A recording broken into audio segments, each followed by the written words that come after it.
It's Women's History Month, and in honor of that, we are going to talk about female sexuality today. Historically speaking, women have not been encouraged to authentically express their sexuality or to have sex-positive attitudes. Well, I am here to help jumpstart your journey on the pleasure train by letting you know about 5 factors that get in your way. Whether you are a woman or simply enjoy having sex with them, you don't want to miss it. Welcome back to Savvy Psychologist. I'm your host, Dr. Monica Johnson. Every week on this show, I'll help you face life's challenges with evidence-based approaches, a sympathetic ear, and zero judgment. Whether you realize it or not, sex and sexuality are impacted by your mental health and vice versa. Whether you want to have several sexual partners or zero, being able to fully express your sexuality is vital. In our society, women are typically encouraged to be chaste, to meet impossible body standards in order to be romantically or sexually attractive to others, and that sex isn't really for us. The number of young women and men who I have talked to who have said to me that, quote unquote, girls don't get horny is atrocious. That attitude masks real issues. Sexual dysfunction is common and real for all genders. One prominent study found that approximately 45% of couples at a given time will experience sexual dysfunction that causes relationship distress. If you're a woman who has struggled with sexual dysfunction, which can include things like issues with sexual interest, inhibited arousal, or inhibited orgasm, then here are 5 factors that may be at play for you. The first factor is body image.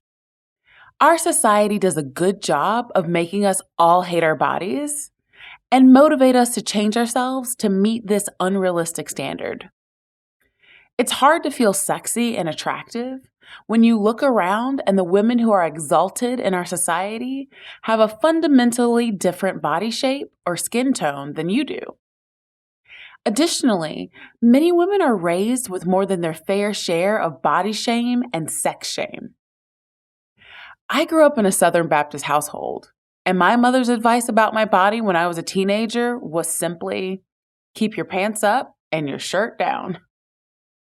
Our families may have given us some well-meaning advice, but the outcome of that advice sticks with us, and we find ourselves in our 50s wondering why we can only have sex with our shirts on and the lights off. Our body image, self-esteem, and sexuality are intertwined.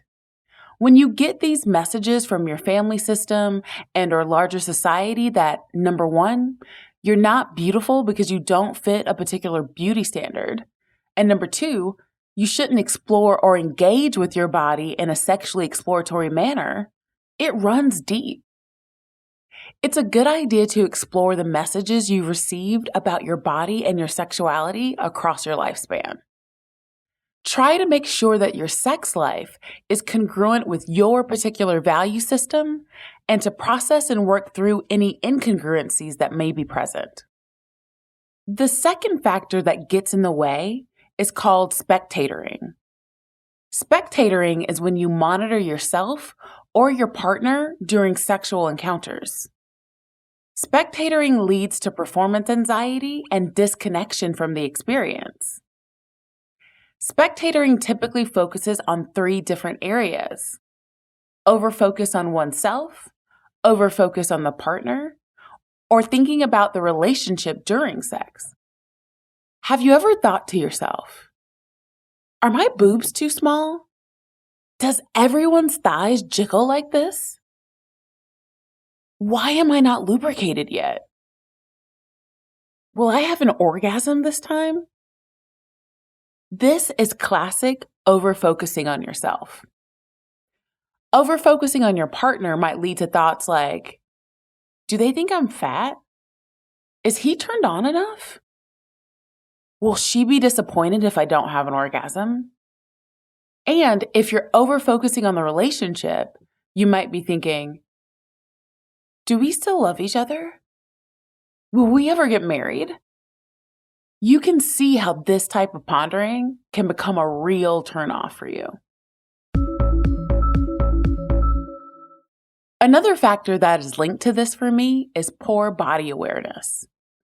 Women are often trained to hyper-focus on aspects of their bodies that they don't like, which consequently leads to an inattention to positive aspects of our bodies and physical sensations. How can I focus on how good my partner's hand feels on my vagina if all I can notice is loose skin on my belly? Being stuck in your mind is never good for the bump and grind. Using mindfulness strategies to stay in the present moment while engaging in sex can help.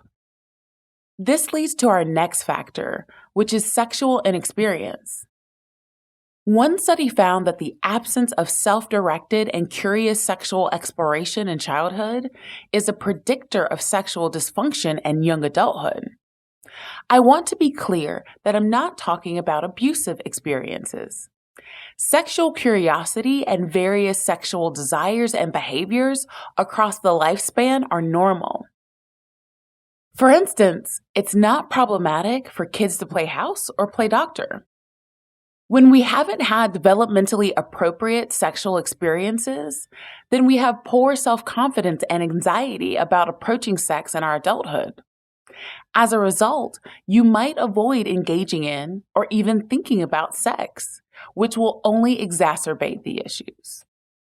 I have worked with people in the past who were in their late 20s or early 30s and hadn't had any experiences outside of making out. The thought of embarrassing themselves in a sexual encounter was so intense that they had resolved to be, quote unquote, virgins forever, because they didn't even want to approach the conversation with a potential partner. From our discussions, it became clear they had a belief that as women, being a virgin is sexy when you're 20, but not when you're 30. It's okay if you're a late bloomer when it comes to sex. And believe me when I say that most people are willing to help you practice. Associated with sexual inexperience and body awareness is self-pleasure. A lack of self-pleasuring is a factor in sexual dysfunction in women. Despite the hairy palms myth that I heard all the time as a child, you know, the myth that masturbation leads to hair growing on the palm of your hands, it's actually normal and healthy for women and girls to explore their genitals. For some women with sexual dysfunction, there's an internal conflict and feeling of embarrassment and shame associated with masturbation, which can lead to avoidance of this practice. Avoidance of masturbation can lead to or exacerbate a lack of body awareness and comfort with sexual arousal. I've worked with people in the past that would get anxious when they became aroused, which would lead to their arousal dissipating. Some of this was related to a lack of understanding and comfortability with their bodies, how they operated, and what would happen next as they went through their arousal process. Masturbation is a way for people to familiarize themselves with their bodies, release tension, and aid in communicating to their partner about what they enjoy in sex. To normalize this act for you, it's important to note that 60 to 65% of women between the ages of 18 and 60 masturbate, and more than a third of women over 70 years of age also masturbate. If you're struggling with sexual dysfunction in your relationship, remember that it's quite common. The therapist you're already seeing may be able to help you. I provide sex therapy in addition to standard mental health services. If your current therapist doesn't feel comfortable aiding in these issues, then you can see a sex therapist for a period of time to work through your dysfunction and get connected with your sexuality. Do any of these factors get in your way? Let me know on Instagram at KindMindPsych. You can also reach out to me via my email at psychologist@quickanddirtytips.com or leave a voicemail at 929-256-2191. The Savvy Psychologist is a Quick and Dirty Tips podcast. It's audio engineered by Steve Rickyberg with script editing by Adam Cecil. Our podcast and advertising operations specialist is Morgan Christensen. Our digital operations specialist is Holly Hutchings. Our marketing and publicity assistant is Davina Tomlin, and our intern is Cameron Lacey. Follow Savvy Psychologist on Apple Podcasts, Spotify, or wherever you listen to podcasts. That's all for this episode of Savvy Psychologist. Thanks for listening. I'll see you next week.